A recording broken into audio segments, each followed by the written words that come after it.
related killer in the United States. More people die from extreme heat than floods, hurricanes, and tornadoes combined. Say that again, combined. More people die from heat than those three other major issues. And look, right now we're also tracking Hurricane Beryl, which is passing through the Caribbean. It's the earliest time ever a dangerous Category 5 hurricane has been recorded in American history. People impacted islands and communities are in our prayers, and we stand by to provide assistance to them.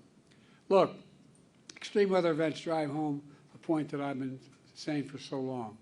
Ignoring climate change is deadly and dangerous and irresponsible.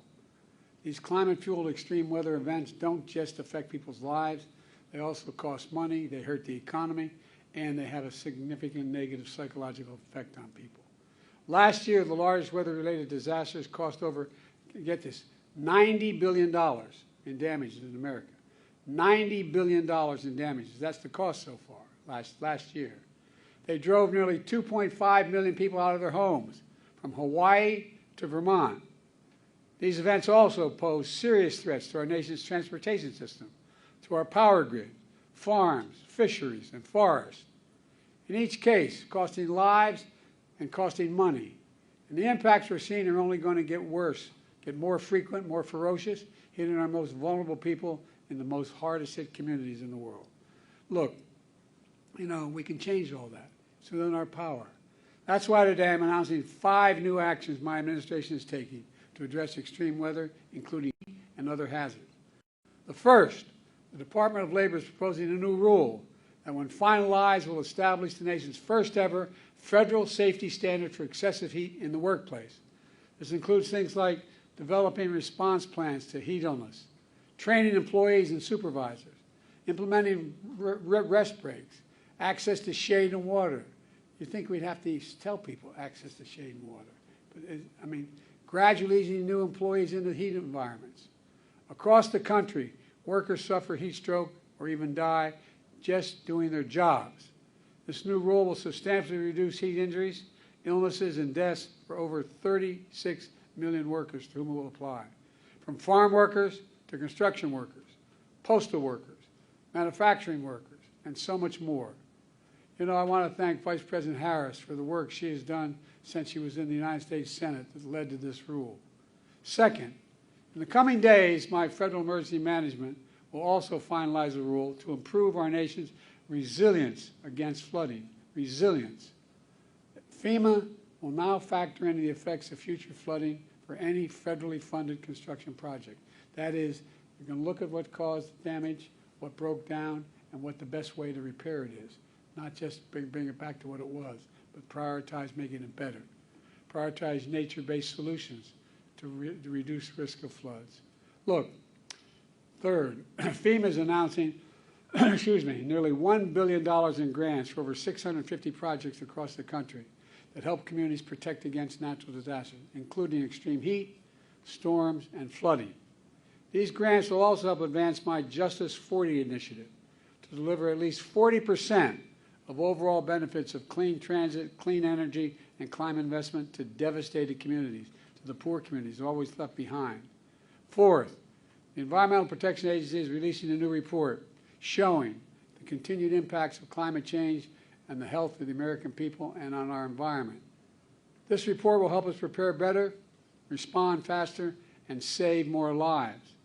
And fifth, later this summer, my administration will convene the first ever White House Summer on Extreme Heat, bringing together state, local, tribal, and territorial leaders and international partners who are protecting communities and workers from extreme weather every single solitary day.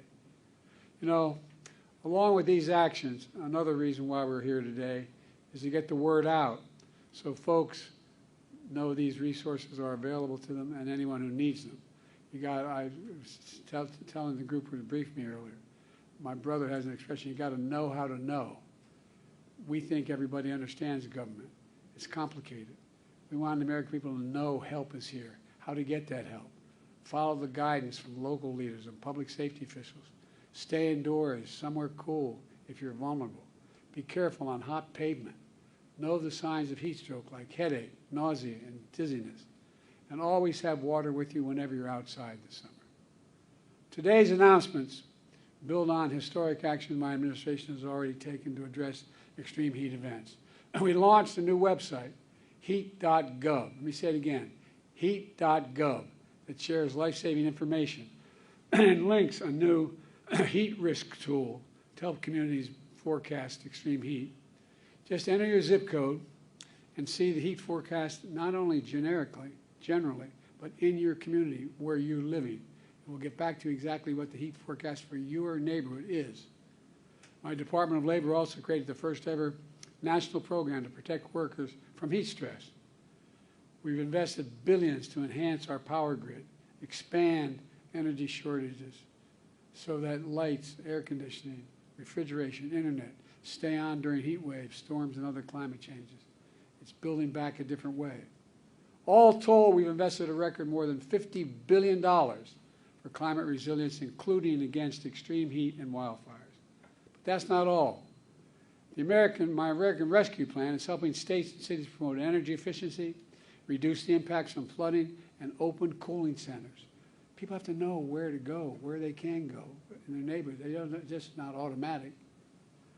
Through the bipartisan infrastructure law, we're delivering over $20 billion to lower your energy costs, upgrading the electric grid to withstand stronger heat waves and storms. And my Inflation Reduction Act, the most significant climate investment ever in the history of the world, anywhere in the world, has already created 300,000 new jobs, building clean energy we need to cut our emissions and to lead the world. Unfortunately, my predecessor and the MAGA Republicans in Congress are trying to undo all this progress. They still deny climate change even exists.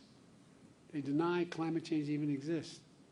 They must be living in a hole somewhere at the expense of health and safety of their own constituents. They deny it exists. Every single congressional Republican voted against the investments which created these jobs and combat climate change. Many of them are trying to repeal those climate provisions and kill those jobs. I quite frankly think it's not only outrageous, it's really stupid. Everyone who willfully denies the impacts of climate change is condemning the American people to a dangerous future, and either is really, really dumb or has some other motive of that. How can you deny there's climate change, for God's sake? Let me close with this. When disaster strikes, there are no red states or blue states. I've demonstrated that. I said no matter whether you vote for him or not, everyone's going to get treated fairly. They're just communities, not red communities, blue communities. They're just communities. Families looking for help. And my administration is going to be there for you every step of the way. We just have to remember who we are, for God's sake. We're the United States of America. The United States of America. There's nothing beyond our capacity if we work together. So God bless you all. We're just getting started here, man. I'm confident we're going to get this done. Now I want to turn it over to Clint Osborne, Director of the Acting Director of D.C. Homeland Security and Emergency Management Agency, to tell you what his team's incredible work is doing on the front lines for extreme weather events. Where are you, pal? Right behind you. Well done. By the way, this guy does everything. I get in the elevator, he's operating the elevator. I tell you, that's what they call full service, man. Full service white glove emergency management. Thank you, man. Yes, sir.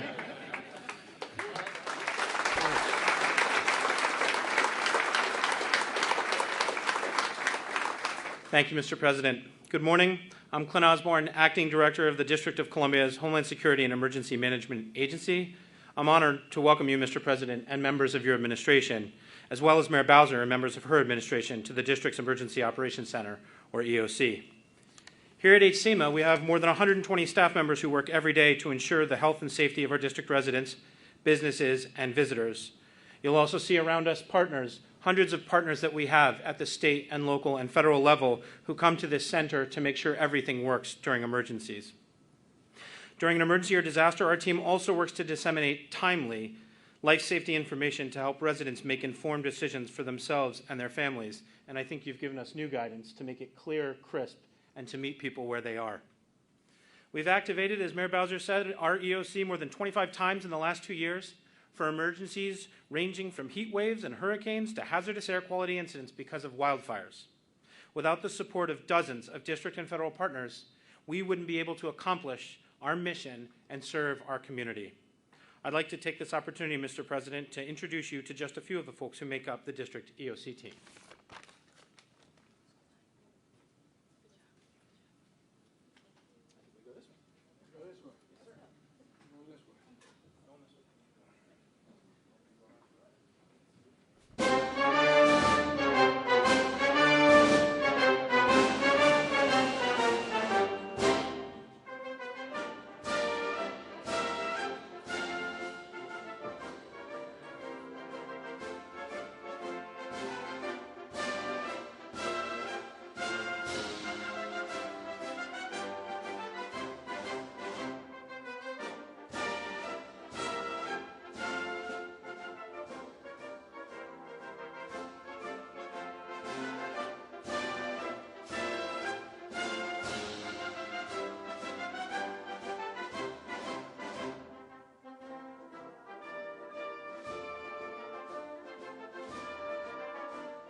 Yeah,